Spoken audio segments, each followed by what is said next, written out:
बिस्मिल्लाहिर्रहमानिर्रहीम। हमारा आज का जो टॉपिक है वो है inductive effect. Basic concept chapter है हमारा BSc second part. Inductive effect को समझने से पहले हम रेजोनेंस इफ़ेक्ट की थोड़ी सी एग्जांपल देंगे ताकि हम इंडक्टिव इफ़ेक्ट और रेजोनेंस इफ़ेक्ट में थोड़ा डिफरेंशिएट कर पाएँ। अभी तक जितने भी लेक्चर्स रेजोनेंस पे हुए हैं उसमें हमने ये सीखा है कि जो इलेक्ट्रॉनिक क्लाउड होता है वो एक एटम से दूसरे एटम पे मुकम्मल तौर पर शिफ्ट होता है। मतलब जो इलेक्ट्रॉन्स होते हैं वो एक जगह से दूसरी जगह प्रॉपर डिस्प्लेस होते हैं, वो अपनी जगह बदल लेते हैं।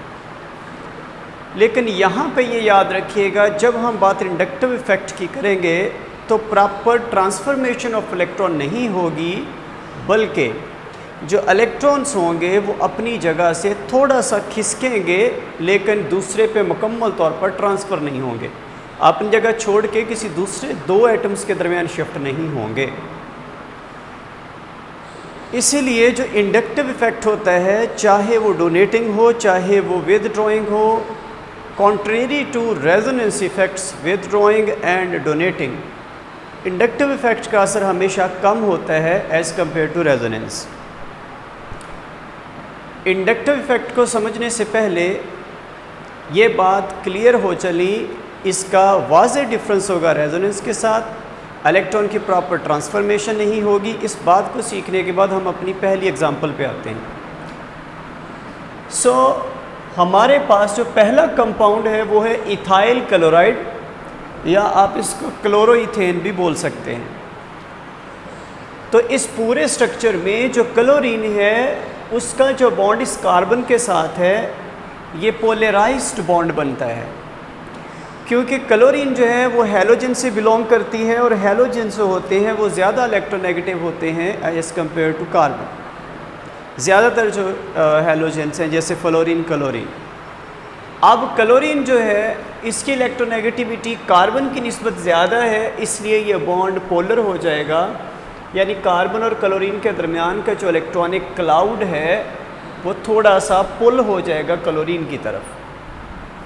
Chlorine being more electronegative pulls down the electronic cloud towards itself. अब अपनी तरफ ये अट्रैक्ट करती है क्लाउड को। अल्टीमेटली इस क्लोरीन पे पार्शियल नेगेटिव चार्ज आ जाता है और इस कार्बन पे पार्शियल पॉजिटिव चार्ज आ जाता है। So there is a creation of a dipole.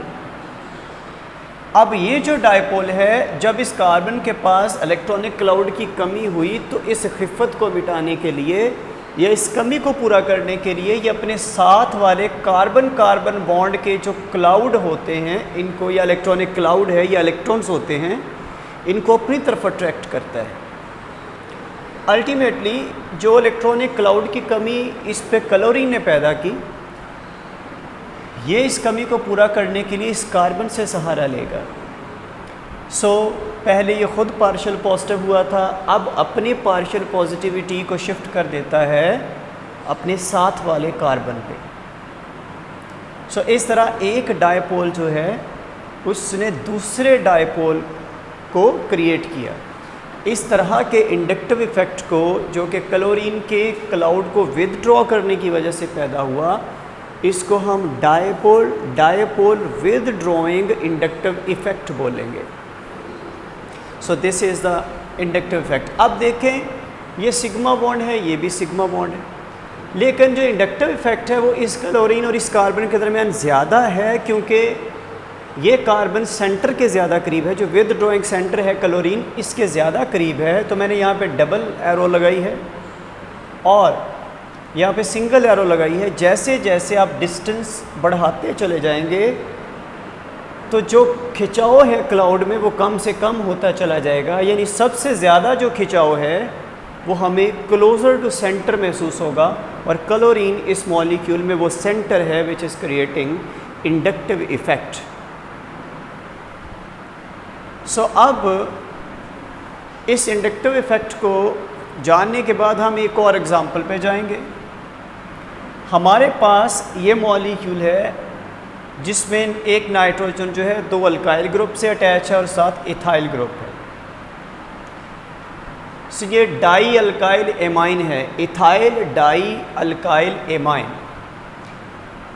यहाँ पे इलेक्ट्रॉनिक क्लाउड क्लोरीन ने अपनी तरफ इसलिए खींचा क्योंकि क्लोरीन ज़्यादा इलेक्ट्रोनेगेटिव है as compare to carbon. But यहाँ पे नाइट्रोजन और कार्बन के दरमियान के बॉन्ड के क्लाउड को नाइट्रोजन इसलिए अपनी तरफ अट्रैक्ट कर रहा है क्योंकि नाइट्रोजन के ऊपर पॉजिटिव चार्ज है, और पॉजिटिव चार्ज इलेक्ट्रॉन डेफिशिएंट किसी को बनाता है, और जो एंटिटी इलेक्ट्रॉन डेफिशिएंट होगी अल्टीमेटली वो इलेक्ट्रॉनिक क्लाउड को अपनी तरफ अट्रैक्ट करेगी। सो ये नाइट्रोजन जो है इलेक्ट्रॉन डेफिशिएंट होने की वजह से इस क्लाउड को अपनी तरफ अट्रैक्ट करता है, फिर से क्रिएट होता है partial positive charge on carbon. फिर से ये कार्बन अपने इलेक्ट्रॉनिक डेंसिटी को, इलेक्ट्रॉनिक क्लाउड को या नेगेटिविटी को या अपने प्रॉपर इलेक्ट्रॉनिक चार्ज को मेंटेन रखने के लिए साथ वाले बॉन्ड से सहारा लेगा और इस क्लाउड को अपनी तरफ पुल करने की कोशिश करेगा। सो यहाँ पे एक डायपोल ने डायपोल क्रिएट किया था, यहाँ पे एक आयन ने डायपोल क्रिएट किया है। सो इस तरह के इंडक्टिव इफेक्ट को आप बोलेंगे dipole, dipole inductive effect. It is dipole, dipole inductive effect, और इसको हम बोलेंगे आयन डायपोल इंडक्टिव इफेक्ट। सो पहले की तरह ये कार्बन क्लोज़र टू सेंटर है तो डबल एरो होगा और यहाँ पे सिंगल एरो होगा। मैं फिर बताता चलूँ, जैसे जैसे आप डिस्टेंस बढ़ाते जाएंगे सेंटर से, जो इंडक्टिव इफेक्ट प्रोड्यूसिंग सेंटर है उससे आप जितना फासले पे जाएंगे उतना जो चार्ज क्लाउड में जो डिस्टर्बेंस है वो कम से कम होती चली जाएगी। सो ज़्यादा इंडक्टिव इफेक्ट हम क्लोज़र टू सेंटर फील करेंगे। यहाँ तक तो हमने इंडक्टिव इफेक्ट को स्टडी किया जिसमें क्लाउड को विदड्रॉ किया जा रहा था, लेकिन हम जानते हैं इंडक्टिव इफेक्ट 2 तरह के होते हैं। One are withdrawing inductive effect, जिसकी अभी हमने 2 एग्जांपल देखी। This withdrawal can be possible due to electronegativity difference और प्रेजेंस ऑफ अ आयन। अब दूसरा जो इंडक्टिव इफेक्ट हम डिस्कस करेंगे उसमें इलेक्ट्रॉन डोनेटिंग होगा, ये उलट होता है। इसमें क्लाउड विदड्रॉ करने की बजाय अगर कोई नेगेटिव एंटिटी या स्पीशीज साथ अटैच है इसी ग्रुप के, तो बजाय वो क्लाउड को विदड्रॉ करने के वो डोनेट करना शुरू कर देती है।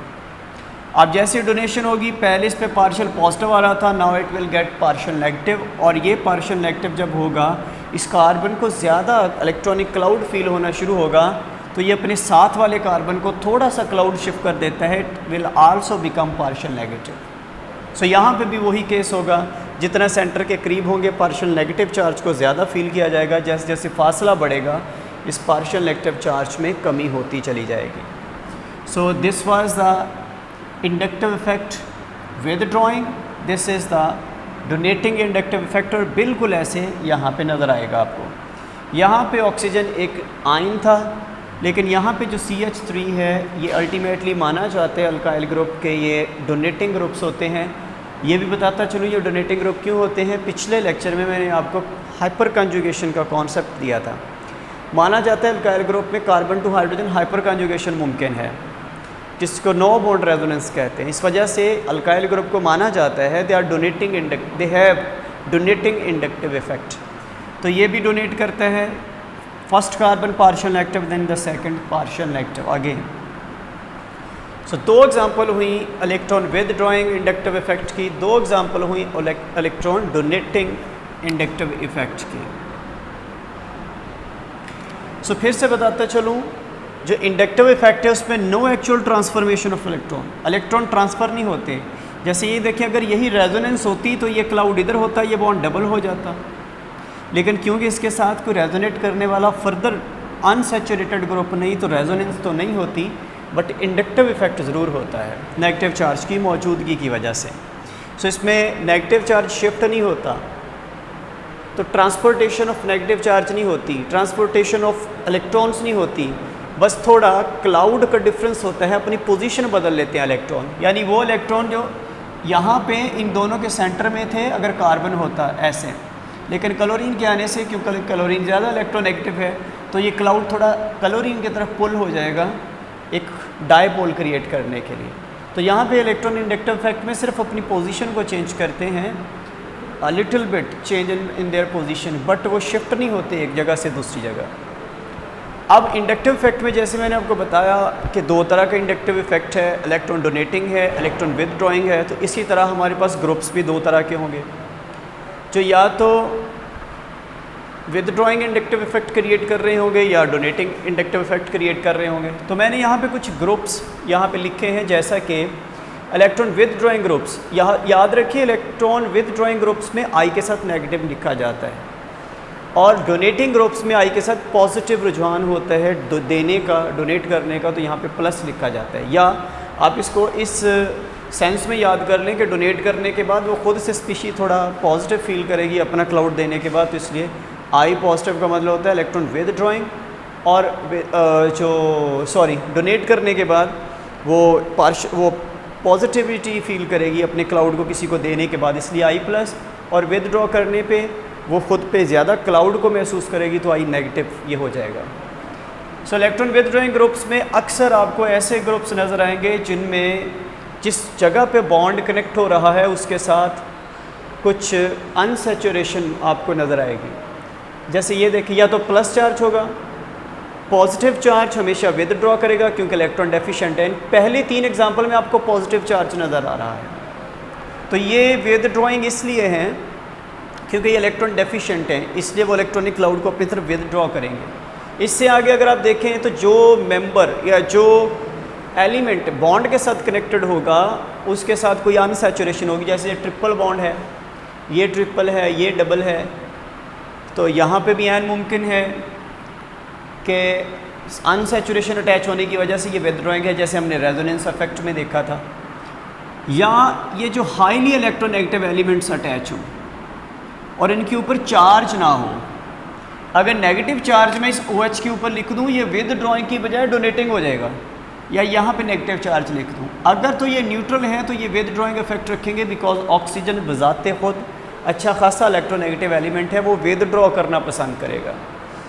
या ये हाईली इलेक्ट्रोनेगेटिव हैलोजेंस होनी चाहिए, ये अपनी इलेक्ट्रोनेगेटिविटी की वजह से विदड्रॉ करते हैं। तो मैंने आपको ऐसे ग्रुप्स के एग्जांपल बताई हैं कि विदड्रॉइंग जो ग्रुप्स होते हैं या तो उन पे पॉजिटिव चार्ज होगा, या वो कनेक्टेड होंगे फर्दर अनसैचुरेशन के साथ, या वो हाईली इलेक्ट्रोनेगेटिव होंगे, या उनके ऊपर कोई ऐसा एलिमेंट उनके साथ कनेक्ट होगा जो हाईली इलेक्ट्रोनेगेटिव होगा और उसके ऊपर नेगेटिव चार्ज नहीं होगा। नेगेटिव चार्ज होगा वो अमल जो होगा वो उल्टा हो जाएगा, विदड्रॉ करने की वजह वो डोनेट करना शुरू करते हैं। और यहाँ पे देखिए, जब मैं डोनेटिंग ग्रुप की बात करूँगा तो इनके ऊपर नेगेटिव चार्ज आपको नजर, हालांकि अनसैचुरेशन यहाँ भी कनेक्टेड है लेकिन नेगेटिव चार्ज की मौजूदगी है। या कार्बन के साथ R3 यानी अल्काइल ग्रुप अटैच हो जाए जो हाइपर कंजुगेशन के साथ, यहाँ पे 2 R है, यहाँ पे 1 R, जो खुद से हाइपर कंजुगेशन की वजह से जो है वो डोनेट कर सके क्लाउड को, इधर पूरा अल्काइल ग्रुप है। और ये ड्यूट्रियम आयन या ड्यूट्रियम जो होता है हाइड्रोजन का जो isotopic portion, second isotope of hydrogen, ये भी डोनेटिंग इफेक्ट रखता है। सो यहाँ पे आपको ये जहन में रखना होगा, ये जो अल्काइल ग्रुप्स होते हैं इनके बारे में कहा जाता है ज़्यादातर केसेस में ये वीकली डोनेटिंग होते हैं, लेकिन कंडीशंस पे डिपेंड करता है। कभी कभी यही alkyl group withdrawing effect show करना शुरू कर देते हैं, तो ये हमारे कोर्स कंटेंट में शामिल नहीं है, इसलिए हम सिर्फ यहाँ पे इतनी डिस्कशन करेंगे। जितने भी अल्काइल ग्रुप्स होते हैं मेजॉरिटी ऑफ देयर केसेस ये वीकली डोनेटिंग होंगे, but if we will change conditions तो स्पेसिफिक कंडीशंस के अंदर ये डोनेट विदड्रॉ भी कर सकते हैं क्लाउड को। So they could be prove as a withdrawing inductive effect groups, ये विदड्रॉ भी कर सकेंगे क्लाउड को। अब मैं कुछ एग्जांपल से वेरीफाई करूंगा इंडक्टिव इफेक्ट की presence. Inductive effect resonance effect की तरह बहुत सारी प्रॉपर्टीज़ को चेंज कर सकता है कंपाउंड की। सो यहाँ पे मैं जो पहली एग्जांपल देने जा रहा हूँ वो ये है acetic acid. It's quite acidic, but इतना स्ट्रॉन्ग एसिड नहीं माना जाता। बट अगर आप इसके साथ आयोडीन अटैच करके इसे एक हाइड्रोजन को हटा के आयोडो एसिटिक एसिड बना दें तो इसकी एसिडिटी अच्छी खासी इंक्रीज़ हो जाती है। क्यों होती है? This is due to presence of inductive effect. Iodine की मौजूदगी इंडक्टिव इफेक्ट क्रिएट करती है, that is withdrawing inductive effect. और इस एग्ज़ाम्पल को सीखने से पहले एक बात याद रखें, हम एसिड की स्ट्रेंथ जो है उसकी बात कैसे करेंगे। कोई भी एसिड उतना ज़्यादा स्ट्रेंथ रखता है जितना उसका कॉन्जुगेट बेस स्टेबल होगा। यानी वो एसिड्स जो अपना प्रोटॉन देने के बाद जब कॉन्जुगेट बेस बनते हैं, अगर वो स्टेबल कॉन्जुगेट बेस पैदा करेंगे तो वो ज़्यादा स्ट्रॉन्ग एसिड्स कहलाते हैं। तो आयोडो एसिटिक एसिड में आयोडीन जो है, ये ग्रुप जो है, ये कॉन्जुगेट बेस को स्टेबलाइज कर देता है बाय डोनेटिंग इंडक्टिव इफेक्ट। तो मैं आपको ये एग्जांपल देता हूँ। Suppose that we have acetic acid, water में इसको डिसोसिएट किया तो ये डिसोसिएशन हो गई, ये कॉन्जुगेट बेस बना। अब जो एसीटेटाइन है वो इतना ज़्यादा स्टेबलाइज्ड नहीं है, लेकिन अगर मैं आयोडो एसिटिक एसिड बनाऊँगा, एक एच को हटा के आयोडीन लगा दिया मैंने, तो इसका जब कॉन्जुगेट बेस बनेगा तो वो ये बनेगा। अब यहाँ पे ये जो आयोडीन है, क्योंकि ये विद ड्रॉइंग इफेक्ट रखता है, तो ये पूरे क्लाउड में विद ड्रॉ इफेक्ट क्रिएट करते हुए इस नेगेटिव चार्ज को स्टेबलाइज करने की कोशिश करता है। यहाँ पे रेजोनेंस इफेक्ट भी है कि ये क्लाउड जो है इधर शिफ्ट हो जाए और ये इधर।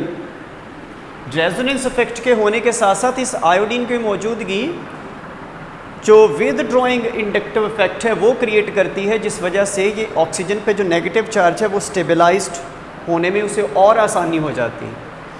अल्टीमेटली क्योंकि आयोडीन की मौजूदगी इस एसिड के बेस को, कॉन्जुगेट बेस को स्टेबलाइज करती है, तो उसका मतलब इस आयोडीन की मौजूदगी एसिटिक एसिड को ज़्यादा एसिडिक बना देगी। यानी iodo acetic acid will be twice acidic than normal acetic acid. यानी आयोडो एसिटिक एसिड जो है वो 2 गुना कर देता है एसिडिटी को।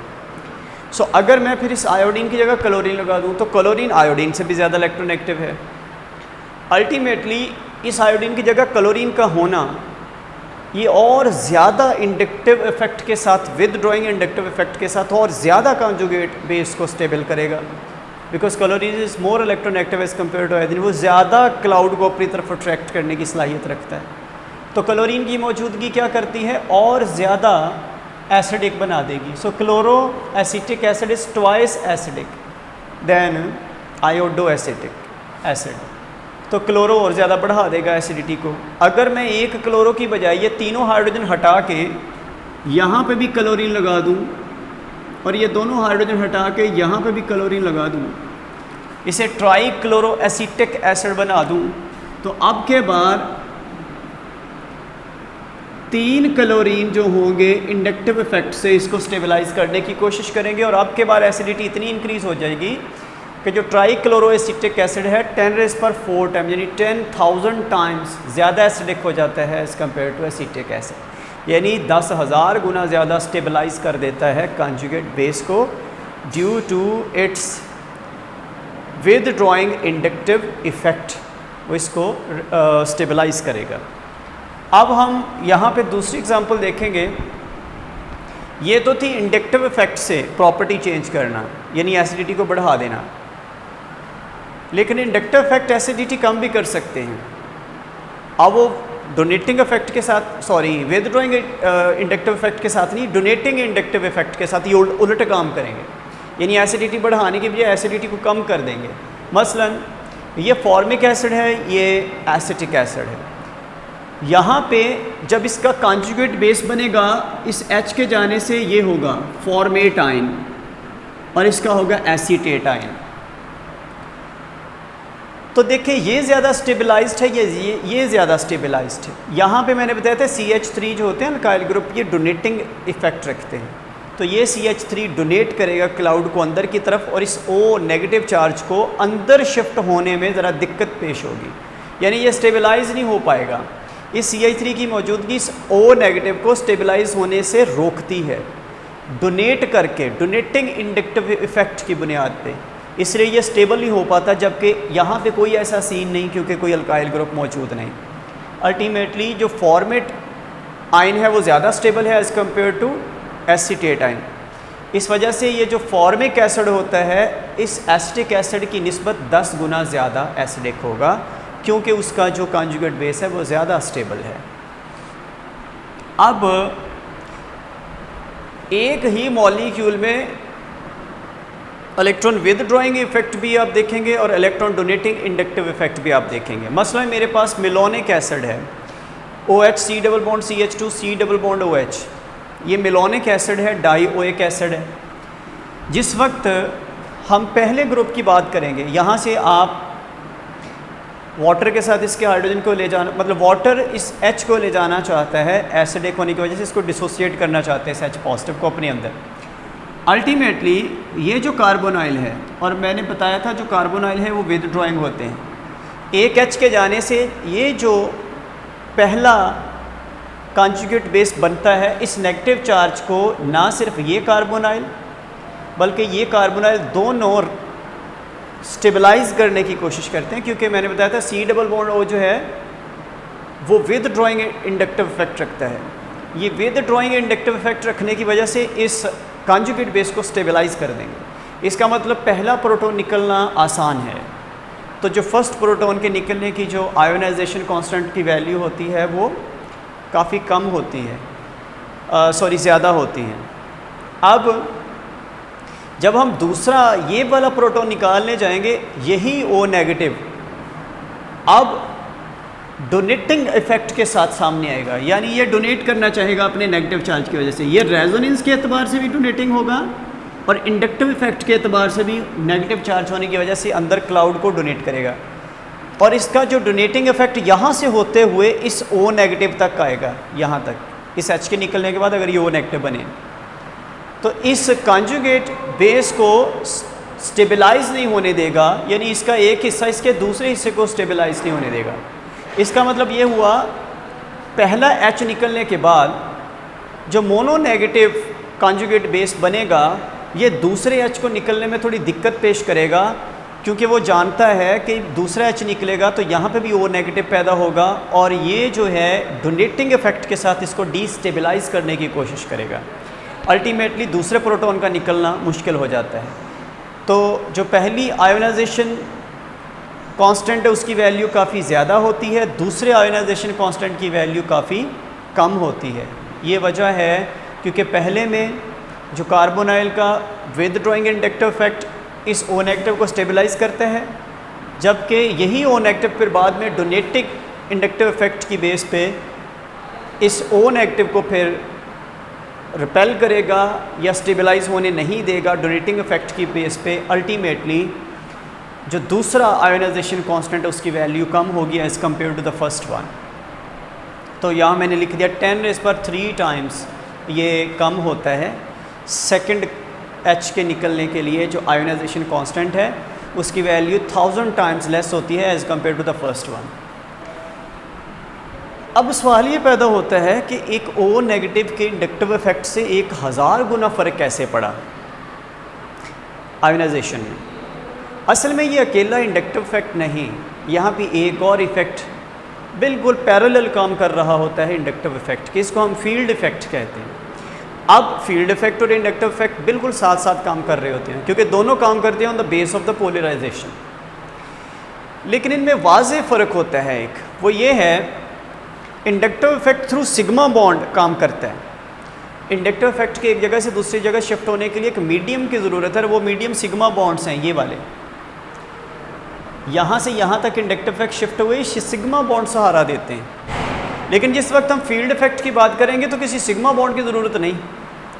इस तरह के कितने आयन्स ही उस सोल्यूशन के अंदर पड़े होंगे, और ऐसे आयन जिसके इस तरफ भी O नेगेटिव, दाएँ तरफ भी O नेगेटिव, बाएँ तरफ भी O नेगेटिव। अल्टीमेटली जब उस पूरे सोल्यूशन के अंदर इस तरह के डाई नेगेटिव चार्जेस या बाई नेगेटिव चार्जेस फैलेंगे तो जैसे ही इनके नेगेटिव नेगेटिव एज एक दूसरे के करीब आएंगे, एक दूसरे को रिपेल करेंगे। तो अब के बार इनके दरमियान कोई बॉन्ड नहीं रिपेल करने के लिए। ये जो रिपल्शन फोर्स है ये थ्रू स्पेस होती है, यानी कोई नेगेटिव और नेगेटिव पोर्शन इसके सामने आ जाए, ये नेगेटिव नेगेटिव थ्रू स्पेस ही एक दूसरे को रिपेल करेंगे by electrostatic force of repulsion. तो इस इलेक्ट्रोस्टैटिक फोर्स ऑफ रिपल्शन जिस पे स्पेस ही काम कर जाएगा हमारा, तो इस तरह की रिपल्शन, या ये दोनों ही अगर कर्ल डालें ऐसे हम मॉलिक्यूल को, तो ये दोनों O नेगेटिव एक दूसरे के करीब आने की कोशिश भी करें तो ये रिपेल कर दिए जाएंगे। और इस तरह की रिपल्शन अल्टीमेटली ऐसे डाई नेगेटिव चार्ज को या बाई नेगेटिव चार्ज को अनस्टेबलाइज कर देगी। यानी यहाँ पे इस सेकंड आयन का बनना सिर्फ इसीलिए मुमकिनात में से नहीं है, यानी इसके इम्कानात कम हैं। एक तो इंडक्टिव इफ़ेक्ट है, ये काफ़ी नहीं, एक और इफ़ेक्ट है जिसकी मैंने अभी एग्जांपल दी है या बात की है, थ्रू स्पेस जो रिपल्शंस हैं नेगेटिव चार्जेस में, इस तरह की स्पेस रिपल्शन जो होती हैं, ऐसे इफ़ेक्ट को फील्ड इफ़ेक्ट कहते हैं। यानी ये जो 1000 गुना कम हुई है इसकी आयोनाइजेशन कांस्टेंट जो 1000 टाइम कम हुआ है, यहाँ पे सिर्फ इंडक्टिव इफ़ेक्ट अपना रोल प्ले नहीं कर रहा, थ्रू स्पेस जो फील्ड इफ़ेक्ट है वो भी अपना रोल प्ले कर रहा है। तो फील्ड इफ़ेक्ट या तो स्पेस के थ्रू अपना काम कर रहा होता है या सॉल्वेंट के थ्रू। जैसे मैंने अभी बताया कि सॉल्वेंट में इस तरह के बहुत से आयन्स होंगे जो एक दूसरे को रिपेल कर रहे होंगे, स्टेबलाइज नहीं होने देंगे, यानी दूसरे नेगेटिव आयन को बनने नहीं देंगे, फिर उसको अपोज करेंगे। लेकिन ये फील्ड इफ़ेक्ट और इंडक्टिव इफ़ेक्ट ये क्लोजली मैच करते हैं, इसलिए हम इन दोनों को एक ही नाम से स्टडी करते हैं, हम इनको फील्ड इफ़ेक्ट के नाम से स्टडी करते हैं। So this was inductive effect along with the field effects. So हमारा आज का लेक्चर ख़त्म हुआ। अल्लाह हाफ़िज़।